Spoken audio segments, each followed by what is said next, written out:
Assalamualaikum, selamat pagi dan salam sejahtera untuk kita semua, supporter timnas Indonesia.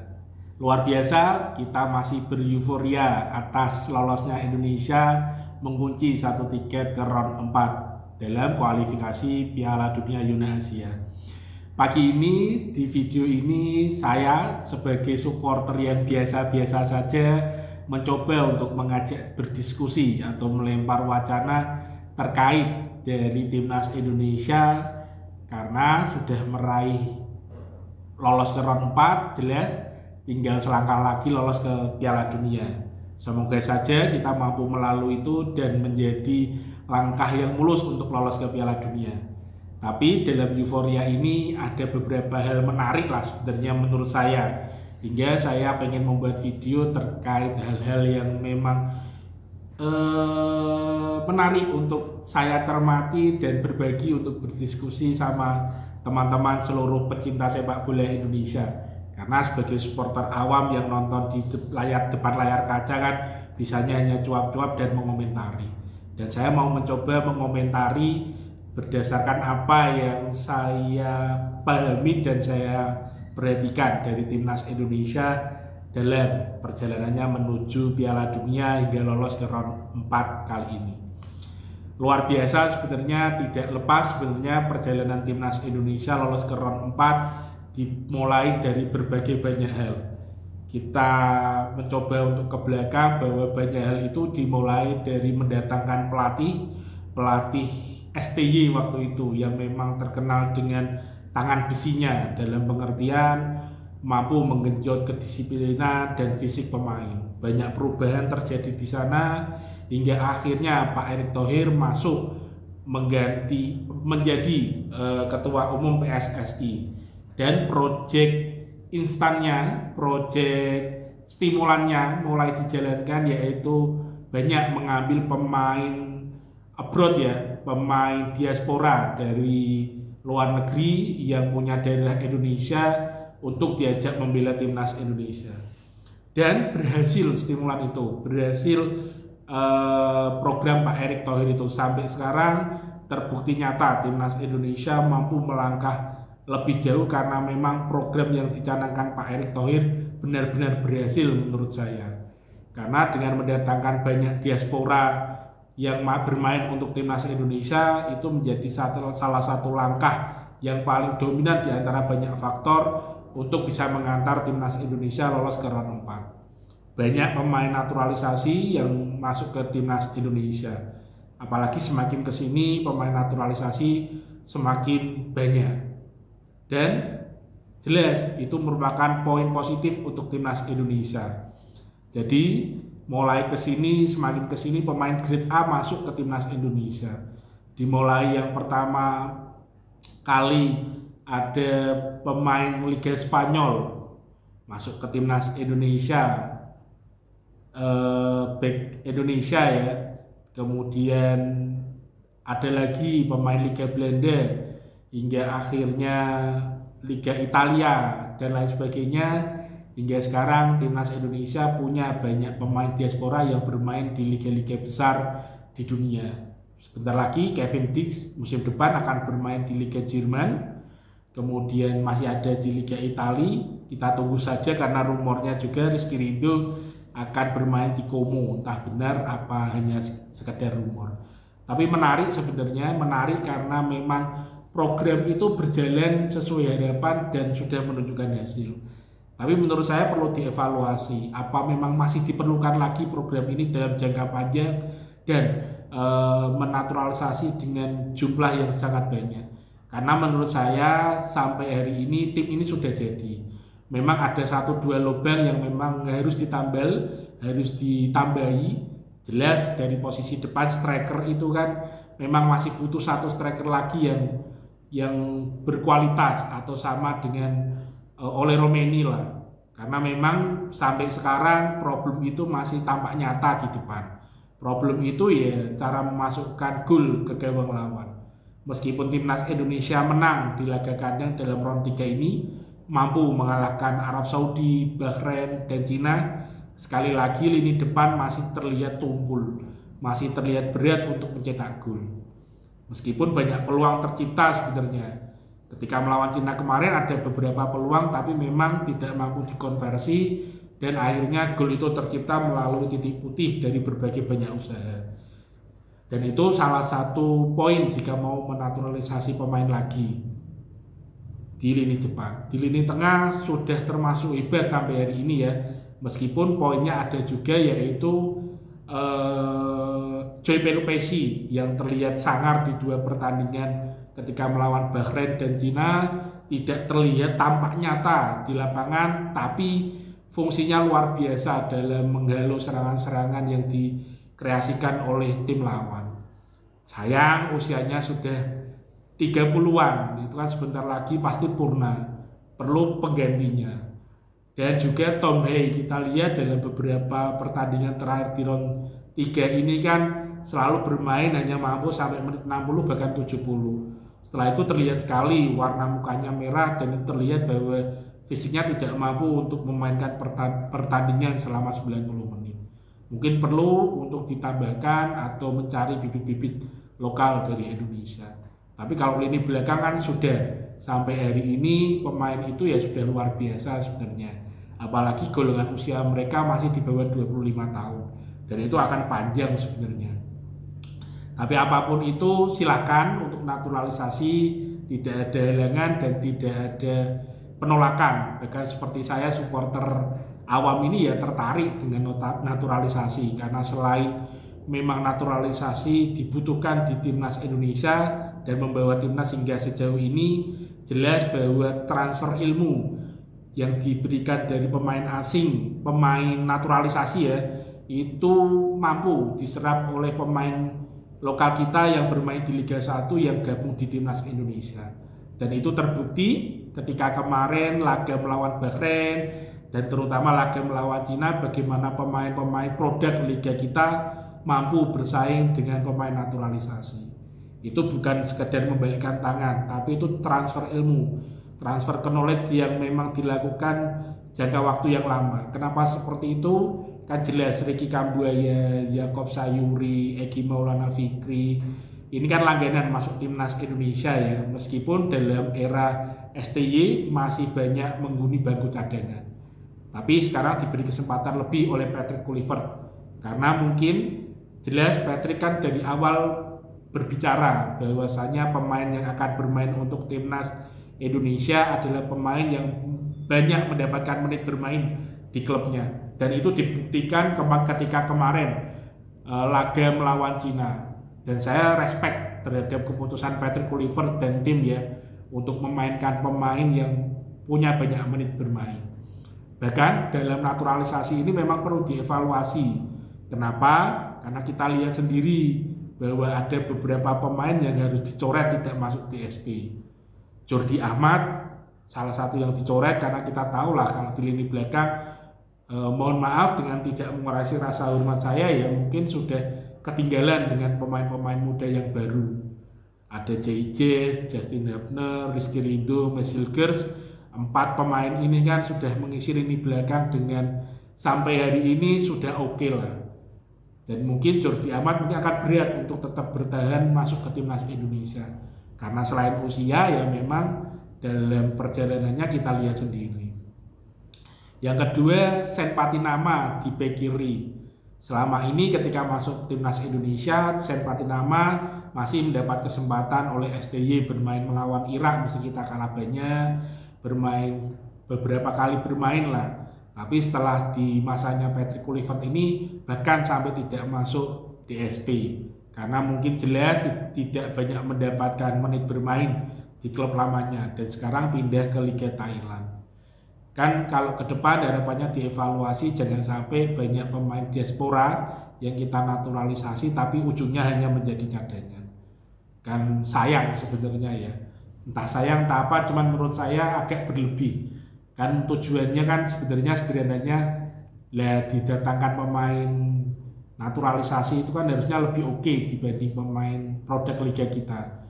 Tapi kalau sampai sama-sama tersingkir kan buat apa, kan seperti itu. Karena memang ternyata pemain produk liga kita kan bisa bersaing asalkan mendapat kesempatan dan banyak mengikuti program-program yang telah dijalankan pelatih dengan berbarengan pemain naturalisasi kita. Dan itu sudah terbukti minimal sampai hari ini kemarin pertandingan melawan Cina.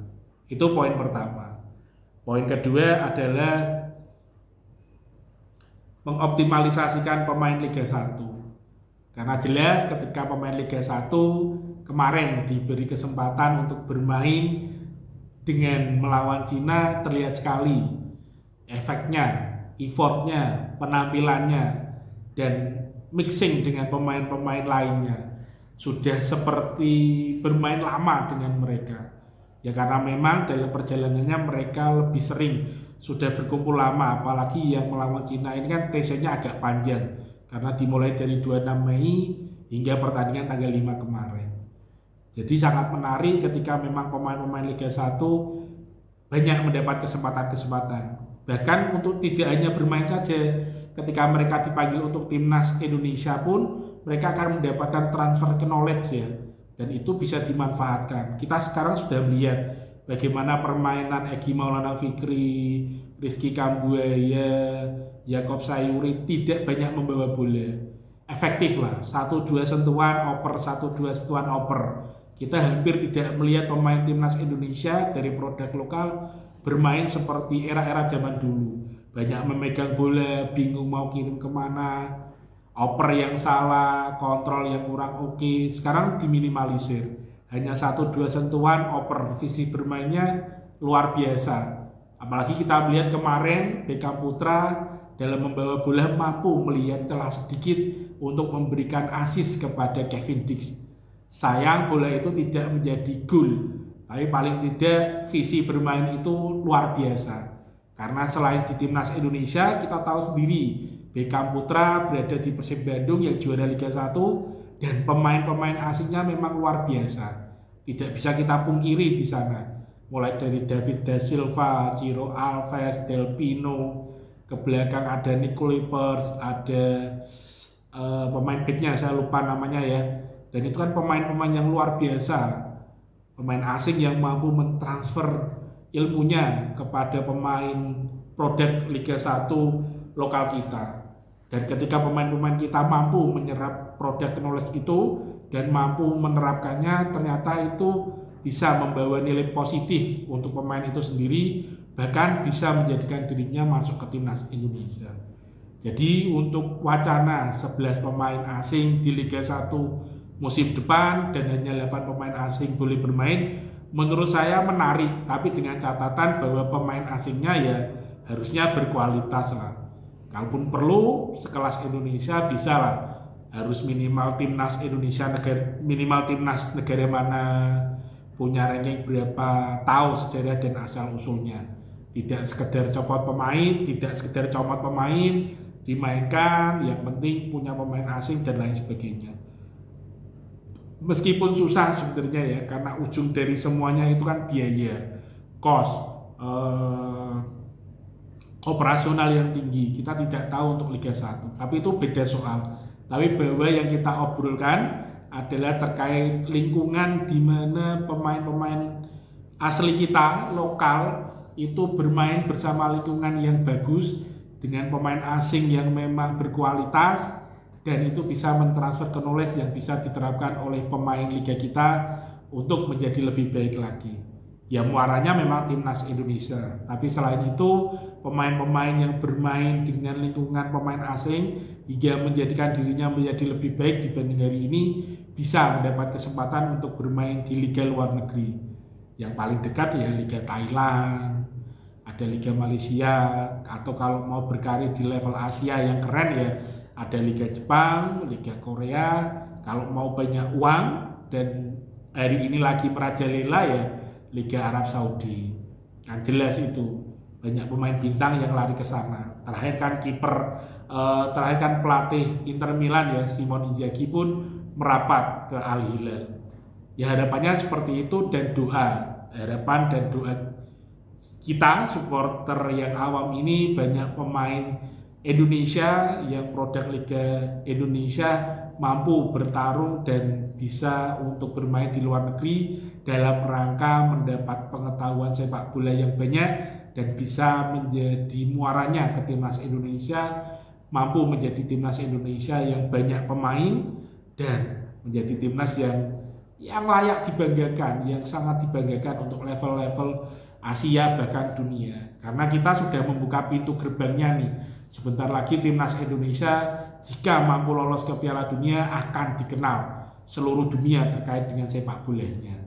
Kalau dulu Indonesia dikenal karena Bali, sekarang semoga Indonesia dikenal dengan sepak bolanya jika masuk ke Piala Dunia. Selangkah lagi, semoga. Dan yang terakhir adalah tips dan trik supaya timnas Indonesia mampu lolos ke round 4. Kenapa saya bilang tips dan trik? Karena kita tahu sendiri, karena round 4 esok tuan rumahnya sudah diputuskan oleh AFC, yaitu Arab Saudi dan Qatar. Meskipun ya kayak biasanya lah, pepesan kosong ya, dalam pengertian dari awal round 3 dimulai katanya round 4 di tempat netral dan lain sebagainya. Nyatanya kebijakan AFC berubah dan memang harus ada tuan rumah. Tuan rumahnya ternyata bagian dari partisipan round 3 dan sudah ditentukan yaitu Arab Saudi dan Qatar. Ya apapun itu memang kita harus akui bahwa kemajuan sepak bola Asia hari ini kan memang di Jepang, Korea, selain itu memang liga-liga Arab yang memang menguasai. Selain mereka kaya, mereka punya infrastruktur yang sangat memadai, kebanyakan pengurus AFC ya dari mereka. Harusnya ya Indonesia mulai hari ini mulai bisa mengirimkan wakil-wakil untuk duduk di AFC sana. Paling tidak kita sudah harus mulai bernegosiasi, menggunakan cara-cara diplomasi untuk bisa menghasilkan keputusan-keputusan yang tidak hanya menguntungkan negara-negara Arab lah. Paling tidak ya untuk mewakili Asia, ASEAN dan lain sebagainya, harusnya sudah mulai Indonesia tampil untuk menjadi bagian dari AFC, menjadi pengurus lah. Siapa tahu salah satu putra terbaik bangsa Indonesia menjadi ketua AFC. Kita tunggu gebrakan-gebrakan itu. Dan untuk tips dan triknya, karena kita tahu sendiri, karena ketika bermain dengan negara-negara Arab kan banyak hal-hal yang ya tahulah, entah dicurangi, entah apalah, gimmick-gimmick lah. Terakhir kita merasakan ketika melawan Bahrain, ya tidak salah dia menambahkan waktu dari perpanjangan 6 menit menjadi 9 menit. Tapi kan tidak pas karena memang tidak ada hal-hal yang harus untuk ditambahkan waktunya. Tapi ya itulah sepak bola. Dan tipsnya menurut saya pribadi ya, Indonesia harus mampu mencetakkan lebih dari 1 sampai 2 gol. Ya kalau bisa bermain dengan negara-negara nanti ya yang tergabung dengan grup apa ya, kita jelas mainnya di Qatar. Kalau Arab Saudi kan tidak mungkin, karena kita tidak mungkin satu grup dengan Arab Saudi. Kita pastinya kan mainnya di Qatar, entah ketemu siapa nanti. Yang jelas kita harus mampu memasukkan atau melesakkan gol lebih dari 1, minimal 2, syukur-syukur lebih dari 2. Yaitu satu-satunya yang bisa kita lakukan. Kenapa? Karena dengan 1 gol ya was-was lah. Kita ingat betul ketika melawan Bahrain, ya sampai menunggu 90+6 hingga 99 kita kebobolan lagi. Meskipun bukan hanya itu faktornya, faktor pemain, kelelahan dan lain sebagainya menjadi catatan. Tapi paling tidak dengan mampu melesakkan banyak gol, hal-hal yang tidak diinginkan bisa diminimalisir. Ya itu kurang lebih yang saya coba untuk buat video terkait unek-unek saya terhadap timnas Indonesia. Semoga timnas maju lebih baik lagi. Ya tidak ngaruh, ini kan suara-suara supporter rakyat jelata lah. Gimana komen-komen supporter timnas Indonesia? Mungkin ada saran lainnya, silakan kasih komen di kolom komentar ya. Jangan lupa klik like dan subscribe untuk mengikuti video-video saya biar tidak ketinggalan dengan video saya yang baru. Sukses untuk timnas Indonesia, salam waras, salam happy, dan terus berkarya. Ciao.